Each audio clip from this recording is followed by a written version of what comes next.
Bismillahirrahmanirrahim. Dear students, I hope you are all well about your health and iman. I am Professor Dr. Mirza Mohammad Akmal Nadeem, your computer teacher. Dear students, cyber fair Infobyte के platform से हम लोग intermediate part 1 का जो syllabus 2025 new addition है उसको discuss कर रहे हैं, जिसका यूनिट नंबर 3 हमारा जो है एल्गोरिथम एंड प्रॉब्लम सॉल्विंग के हवाले से हमने इसको स्टार्ट किया हुआ है। प्रॉब्लम सॉल्विंग यानी कंप्यूटेशनल प्रॉब्लम, कंप्यूटर के रिलेटेड जितनी भी प्रॉब्लम्स हैं उनको सॉल्व कैसे किया जा सकता है और वो कम्प्लेक्स लेवल पे अगर वो प्रॉब्लम चली जाए तो उनको सॉल्व करने की टेक्निक्स जो है बेसिकली चैप्टर के अंदर हम लोग डिस्कस कर रहे हैं, और उनकी कम्प्लेक्सिटी जो है वो किन बुनियादों पे होती है और उनको कम्प्लेक्स कहाँ क्यों जाता है और उसके बाद उनको कैसे हम सिंप्लीफाई कर सकते हैं, सारा कुछ हमने चैप्टर के अंदर डिस्कस करना है। जिस तरह हमने कंप्यूटेशनल थिंकिंग जो इसके अंदर कंप्यूटेशनल प्रॉब्लम है उसको डिस्कस किया, उसके बाद एल्गोरिथम्स को डिस्कस किया, और लास्ट वीडियोस के अंदर हमने जो कम्प्लेक्सिटी है एल्गोरिथम की वो हमने डिस्कस की किस तरह हो सकती है अकॉर्डिंग टू जो है वो हमारे पास जो है वो हमने इसके अंदर जो है वो एन यानी प्रॉब्लम के हिसाब से हमने एनपी हार्ड और इसके अलावा जो है वो कंप्लीट के अकॉर्डिंगली डिस्कस किया। आज का हमारा टॉपिक बेसिकली बेटा हुआ है एल्गोरिथम एनालिसिस के हवाले से। एनालिसिस मीन होता है किसी भी एल्गोरिथम का तज्जिया करना, ठीक है। तो आज का टॉपिक स्टार्ट करने से पहले बेटा मैं आप लोगों से कहूंगा, अगर आपने अभी तक चैनल को सब्सक्राइब नहीं किया तो चैनल को सब्सक्राइब कर लें और बेल आइकन पर क्लिक कर लें ताकि आने वाली वीडियोस आप तक पहुंचती रहें, और अपने दोस्तों के साथ इस चैनल को लाजमी तौर पे शेयर करें। टॉपिक की तरफ चलते हैं बेटा। टॉपिक हमारा है एल्गोरिथम एनालिसिस यानी एल्गोरिथम का तज्जिया करना। Algorithm analysis is the process of determining the computational complexity of algorithm.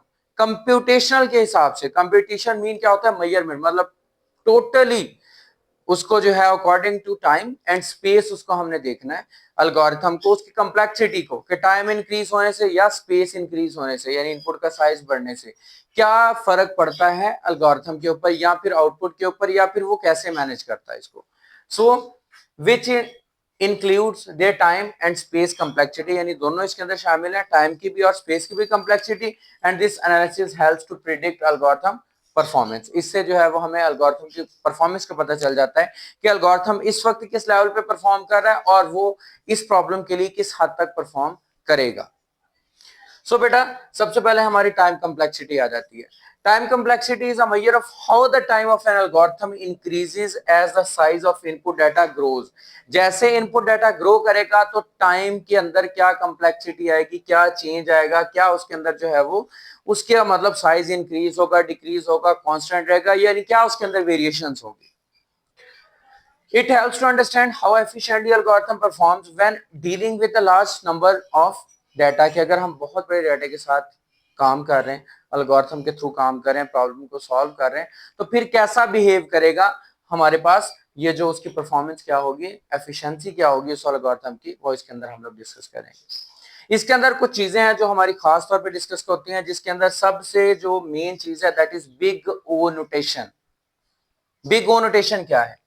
Big O notation is a mathematical way to describe the time complexity of an algorithm। algorithm की time complexity को mathematically count करना, compute करना या उसको बताना कि according to the time variation algorithm के input के accordingly किस तरह जो है वो ये टाइम के हिसाब से मैनेज करता है, इनपुट को प्रोसेस करके आउटपुट को हमें कैसे देगा, कितने टाइम में देगा, अगर इनपुट साइज ग्रो करता है तो उसके अंदर क्या चेंजेस आती हैं, क्या इसके अंदर तब्दीलियां आती हैं। So it provides an upper bound on the time an algorithm will take to complete as the input size grows। कि जैसे input size grow करेगा तो क्या इसके अंदर टाइम के अकॉर्डिंगली एल्गोरिथम के अंदर जो है वो कैसे चेंजिंग्स आएंगी, ये हमें बिग ओ नोटेशन बताएगी। This helps in comparing the efficiency of different algorithm by giving a clear picture of their performance. उनकी परफॉर्मेंस की हमें प्रॉपर पिक्चर बता देता है कि अगर ये वाली चीज इसके अंदर होगी, इनपुट इतनी होगी, इतना टाइम लेगा, इतना टाइम अगर ले रहा है तो मींस इनपुट इसकी इंक्रीज हो रही है, डिक्रीज हो रही है, या फिर इसके अंदर क्या चेंजिंग्स हो रही हैं। ये सारा कुछ हमें कौन बताएगा कि हमारी जो है वो ओन नोटेशन बताएगी कि एक किस तरह जो है वो एफिशिएंट हमारा एल्गोरिथम है। इसके कुछ टाइप्स हैं, कैटेगरीज हैं जिनके थ्रू हम लोग मेजरमेंट कर सकते हैं या फिर हम परफॉर्मेंस जज कर सकते हैं नोटेशन की। सबसे पहले हमारे पास है O, that is O1 constant time notation. The run time does not change with the size of input. ये कह रही है कि रन टाइम जो है ना उसका टाइम चेंज नहीं होगा अगर इनपुट इसके अंदर चेंज होती है।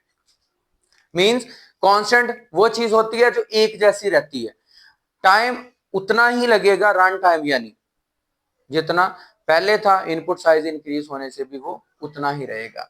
लाइकवाइज इंस्टेंस हमारे पास accessing a specific item in an array by its index is constant time, कि हमारे पास इंडेक्स ऑफ एरे है, नंबर ऑफ आइटम्स हमारे पास काफी ज्यादा है, उनमें से हमने सर्च करना है किसी एक खास आइटम को, ठीक है। तो उसके लिए क्या होगा, हमारे पास एक constant time because it takes the same amount of time regardless of the array size. Array size चाहे हमारे पास यानी नंबर ऑफ आइटम जो है वो 100 भी हैं, 200 हैं, 400 हैं, अगर हमने आइटम नंबर 90 को सर्च करना उतना ही टाइम लगेगा जितना हमें आइटम नंबर 1 को सर्च करने पे लगेगा। मतलब कि इसके अंदर नो मैटर एट ऑल कि एरे साइज बढ़ रहा है कम हो रहा है, तो उसमें से कुछ भी सर्च करना है इक्वली टाइम लेगा। That's mean that is a constant big O notation या फिर O1 कांस्टेंट टाइम नोटेशन। उसके बाद बेटा हमारे पास आ जाती है O n linear time. Linear एक ऐसी चीज होती है जो अकॉर्डिंग टू द लेवल, बिल्कुल एक लीनियर लाइन के अंदर, फिजिक्स के अंदर आपने लीनियर को कॉन्सेप्ट पढ़ा, एक चीज जो है वो एक बिल्कुल ऐसे ग्रो करती है कि उसके अंदर कहीं पे भी अप्स एंड डाउन नहीं होते, बल्कि जैसे जैसे एक चीज बढ़ती है उसके साथ साथ दूसरी चीज भी बढ़ती जाती है। लाइकवाइज हमारे पास ये है the run time grows linearly with the size of input. जैसे इनपुट का साइज बढ़ता जाएगा ना वैसे वैसे जो है वो टाइम भी बढ़ता जाएगा। तो एक चीज के बढ़ने से दूसरी चीज भी ग्राफ के अंदर बढ़े, that is called the linear time graph. Same इसी तरह ये हमारी लीनियर टाइम कॉम्प्लेक्सिटी है। कंसीडर करते कि हमारे पास जो है वो n स्टूडेंट्स हैं कॉलेज के अंदर, यानी बहुत सारे स्टूडेंट्स हैं, वो 2-4 भी हो सकते हैं, वो 100 भी हो सकते हैं, वो 1000 भी हो सकते हैं। Each with a unique ID, हर एक का आईडी डिफरेंट है, यूनिक आईडी आपको पता है हर एक का डिफरेंट होता है। So if we need to find a specific student by searching through the list of n students, हम एक खास स्टूडेंट को ढूंढना चाहते हैं एक लिस्ट के अंदर से, ठीक है, और हमारे पास लिस्ट पड़ी हुई, चाहे वो फिजिकली या कंप्यूटर के अंदर। सर्च आइटम नहीं यूज करनी आपने, सर्च टर्म या सर्च का काम नहीं यूज करना, बल्कि आपने क्या करना है, नंबर ऑफ स्टूडेंट्स में से ढूंढना है।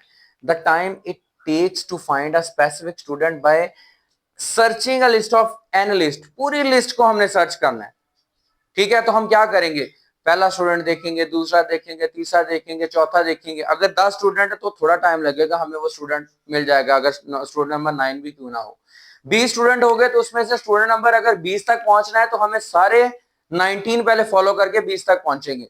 इसी तरह का 100 और 1000 है हमारे पास, तो हर एक को पढ़ के उसको देख के देन हम उसके बाद कंसिडर करेंगे, लास्ट तक फिर पहुंचेंगे, ठीक है बेटा।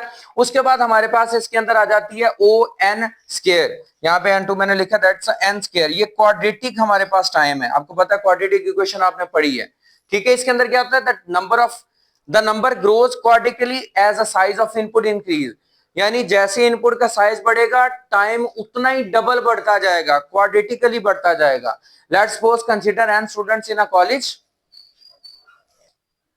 n स्टूडेंट्स हमारे पास कॉलेज में है, are participating in a programming competition, programming competition में वो हिस्सा ले रहे हैं, यानी नंबर ऑफ स्टूडेंट्स हैं वो हिस्सा ले रहे हैं। And we want to performance we want performance of each pair of students to determine a best team. हम एक टीम बनाना चाह रहे हैं, किस बेस पे, परफॉर्मेंस की बेस पे। हम लोग क्या करेंगे, हम स्टूडेंट्स के पेयर बनाएंगे जहां पे जो जो उन्होंने परफॉर्मेंस की है उनको कंपेयर करेंगे आपस में, एक का दूसरे के साथ कंपैरिजन, दूसरे का तीसरे के साथ, फिर तीसरे का चौथे के साथ, चौथे का पांचवें के साथ, एंड सो ऑन। इस तरह ये जो है by comparison, that is a quadratic comparison.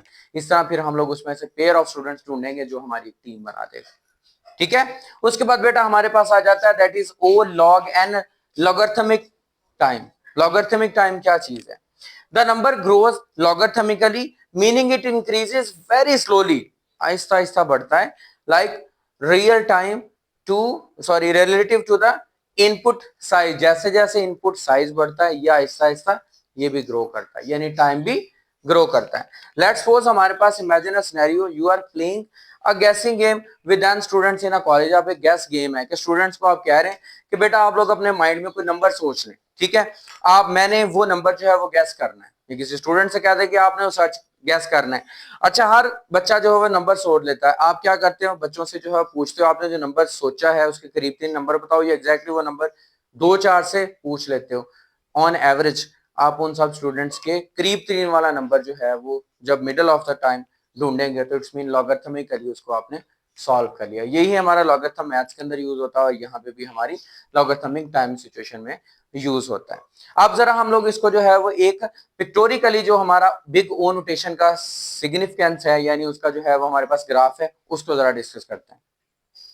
Graphically देखा जाए तो हमारे पास ये ग्राफ है, ये हमारे पास लीनियर लाइन है, that's mean that is a sorry, ये हमारे पास बिग ओ नोटेशन के अंदर हमारे पास कांस्टेंट टाइम है, कोई टाइम में चेंज नहीं आ रहा। ठीक है, हमारे पास एक टाइम है और एक दूसरा जो है वो हम कंपेयर कर रहे हैं उसको साइज के साथ, इनपुट साइज के साथ। ये हमारे पास लीनियर की है, जिस तरह ये टाइम ग्रो कर रहा है उसी तरह जो है वो साइज यानी ग्रो कर रहा है तो टाइम भी ग्रो कर रहा है। सेम इसी तरह हमारे पास ये नोटेशन आ रही है हमारे पास क्वाड्रेटिक की, डबल बढ़ रहा है, टाइम जो है वो कम इंक्रीज हो रहा है और वो इनपुट्स जो है वो उसके अकॉर्डिंगली, और सेम एज लास्ट हमारे पास ओ लॉग जो है वो वेरिएट कर रहे हैं, जिसके अंदर हम लोग कर्व शेप में लेके आ रहे हैं। तो बेटा इस कम्प्लेक्सिटी को समझने का मतलब ये है कि एल्गोरिथम को हम जान सके अच्छी तरह से कि किस तरह किसी भी प्रॉब्लम को सॉल्व करते हुए इन चीजों को ख्याल रखना है और हमें टाइम कैसे मैनेज करना और कैसे एल्गोरिथम जो है हमारे लिए बेस्ट होगा। तो उम्मीद करता हूं कि आपको इसकी अच्छी तरह से समझ आ चुकी होगी। फिर भी अगर कोई कंफ्यूजन हो तो कमेंट बॉक्स में मुझे लाजमी बताइएगा। और बेटा बिग ओ नोटेशन ये मास्टर लेवल ग्रेजुएशन लेवल में बहुत ज्यादा इंपॉर्टेंट माना जाता है, क्योंकि एल्गोरिथम को जज करने का बेस्ट वे है, तो इसको ग्राफिकली और शॉर्ट लॉन्ग के तौर पे आपने बड़ी अच्छी तरह से तैयार करना है। ठीक है बेटा, इंशाल्लाह मिलते हैं नेक्स्ट वीडियो के अंदर।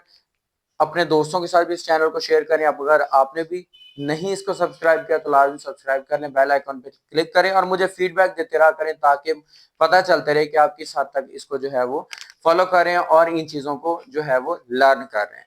दुआ में याद रखिएगा, अपना बहुत ज्यादा ख्याल रखिएगा। जज़ाकल्लाह।